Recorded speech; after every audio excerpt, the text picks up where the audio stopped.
Finally the crazy winter is over here এবং new ইয়র্কে বরফ পড়তেছে, সবাই স্নো এনজয় করতেছে। আমিও ভাবলাম একটা ছোটোখাটো ব্লগ বানিয়ে নিই ছবি তোলার থেকে। চলে গেলাম কফি খাওয়ার জন্য, কফি নিলাম। ঠান্ডার মধ্যে একটা আইস কফি না নিলে তো আর হয় না, অ্যান্ড দিস মাই রেগুলার। ভাবলাম অনেকদিন হয়েছে চুল কাটে নাই, চুল অনেক লম্বা হয়ে গেছে, I need a haircut very badly. চলে গেলাম একটা পোস্ট সেলুনে, হেয়ার কাটলাম। এই ভাইটার বাড়ি আবার মরক্কো, অনেক ভালো চুল কাটতে পারে। So you are giving miss best cut. চুল কাটা আমার ভালো লাগলো, চুল কাটা শেষ করলাম। চুল কাটতে কাটতে আমার মনে হলো আজকে তো আমাদের টেম্পু ভাইয়ের অভিষেক। So he officially became the 47th president of United States এবং he was saying that I'm gonna make America great again and this and that. Hopefully he can do it. আর আমার বিশ্বাস আছে সে এটা করতে পারবে।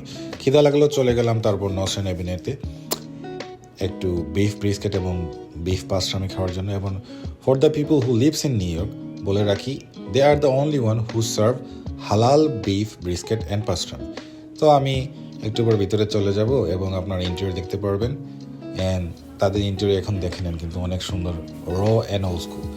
এখানে আমি আমার খাবার শুরু করব এবং এইগুলা খাবার খেয়েই আজকে আমার এইখানে ব্লগও শেষ হয়ে যাবে। আপনারা ভালো থাকবেন, দেখা হবে অন্য কোনো ব্লগে। Till then, by.